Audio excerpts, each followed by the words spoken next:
All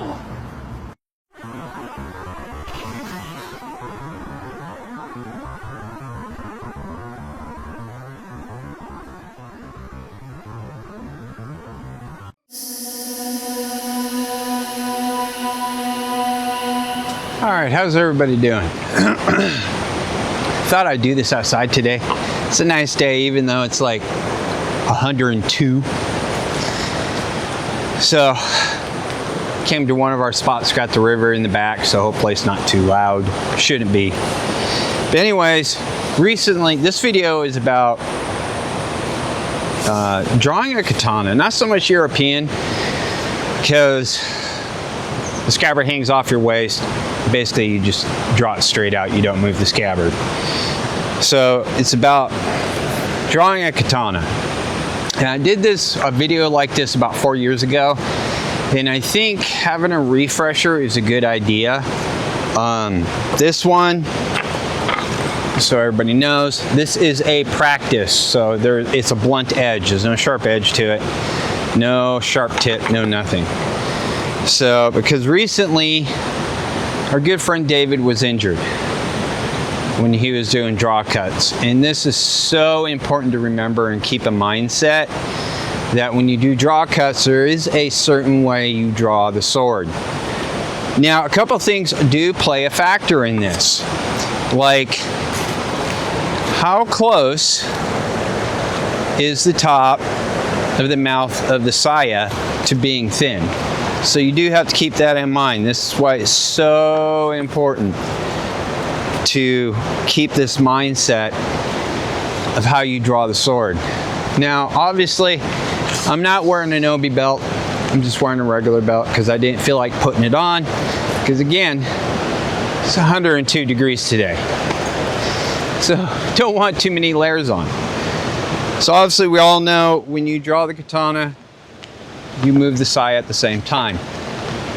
Okay, here's where it comes important. I think where a lot of people go wrong, and they wind up cutting themselves through the saya. David's had bullhorn. I've said this previously. That bullhorn is not going to keep the sword from going through your saya and cutting you. What it is going to do is keep your saya from splitting in half and making it much worse. That's all the bullhorn is for. Okay? If you guys want me to revisit that, why they use bullhorn, because I have done a video on that, I will. Okay? Just put it in the comments down below. So anyways, what a lot of people do is once you unlock it, the saya, they grab it. You hear that? That's the blade being pushed up. When you draw the sword, this backside, the mune, should always be on the bottom side of your saya. Same when you put it back. Should be a smooth transition. Same when you draw it. Should be smooth. And it should be riding on the back of this mune or the back of the blade. Never ever push up on the blade. Okay? Even if you're doing a diagonal cut, what you're gonna do is if you watch my arm, I'm pulling it back towards me. So when I draw it out, the tip may rub at the opening of the mouth, but for the most part, I can still do it without that happening. So there's certain things you have to do depending on the draw that you're doing. One of my most famous draws I love to do is a reverse draw, which is I come from underneath. Now when I come up from underneath, I do not push up on the blade. I grab it and I might put a little tension downward. So when I draw it out, again, it's running on the back side of the blade. Always running on the back side of the blade. Never, never, ever. Because, let me come in close. As you can see, if we unloosen this, look how much room there is. Because that room at the mouth is for the habaki. not from the blade. So if I push up on this, that blade is constantly rubbing on the top side, okay? You don't want to do that. When you draw the sword, it wants to be riding on the back of that blade. That's why a lot of reviewers will say, you know, the sword feels like it's running on rails. That's what you want. Like this one's from Hanban, and it runs smooth through this. No snagging, no nothing. That's what you want. But the last thing you want to do, like I said, you hear that? If I just take this hand and move it, hear it? Okay, that's the sword moving up and down. So even if you do, let's say, above cut, you can still do it.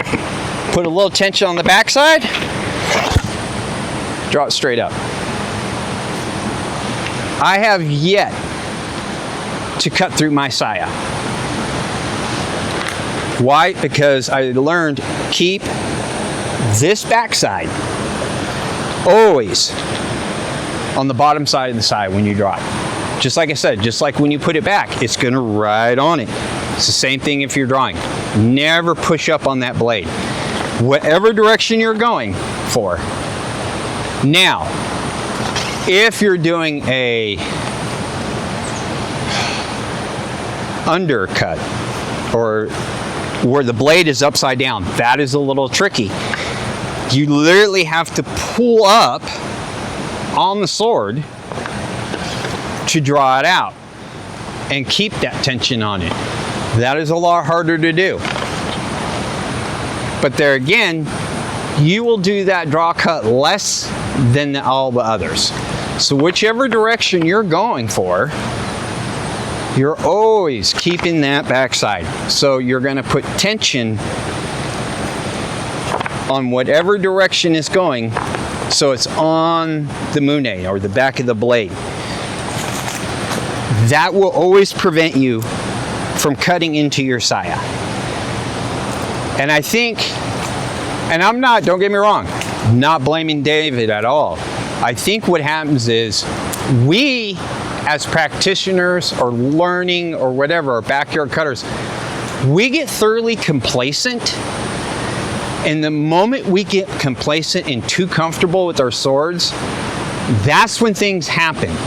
I have been cut twice by my swords. Both times I had to have stitches. The second time, it was because we have reflexes to grab something, and it was falling, and that's what I did. That's my fault. But again, like I said, I think we get too complacent and we forget, oh, wait a minute, when I draw the sword, I should make sure whichever direction I'm drawing it, I'm making sure it's riding on that backside of that blade and not pulling up on it, because that's what's going to create it to cut right through the top of your saya. Because like I said, he had bullhorn. It cut through the saya because the top of it was thin, didn't do any damage to the bullhorn,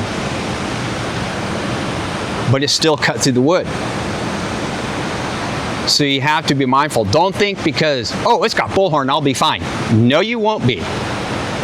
That bullhorn is only there to keep it from splitting. Thankfully, he had bullhorn.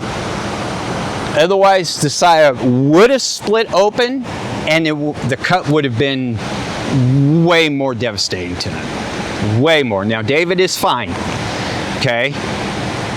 But this is just a reminder. We need to make sure when we're cutting, we're drawing the sword properly, even if you're doing it fast. And if you don't know, or if you didn't know this, here's my suggestion. Practice. Practice, practice, practice, practice, practice. And when I mean practice, practice with a sword that is blunt. Do not do it with a live blade. You're asking for trouble. Always use a blunt blade. If you don't have one, get one. A good way to get a idol out of carbon blades, go on Amazon, look for Makato. They make very inexpensive swords. You can get one that's 1045 for like 45, 50 bucks. Take a file to it, dull the hell out of it, round the edge off, there you go. I have one at home, that's what I did it to. And that's what I used it for. The needle wrap's not that great, so just change the handle out. Or put, like some people say, hockey tape on it. It's just for practice. But if you've been drawing your sword and you've been doing that and you didn't know it should be riding on that backside, please start practicing it. It is so crucial. They actually learn. It's great to learn the moves, but you need to learn how to not just resheath it properly, but how to draw it properly. And some instructors forget to tell you that. They're just like, draw the sword, do the movement, do no-toe.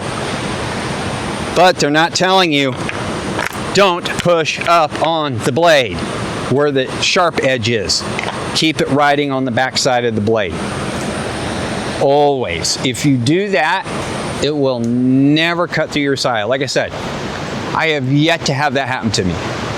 I try to keep that in my mindset all the time. And you can tell if you've been doing it where you've been pushing up on the blade when you're drawing it, actually take your saya and look at the very top of the blade, and I bet you'll find cut marks in there.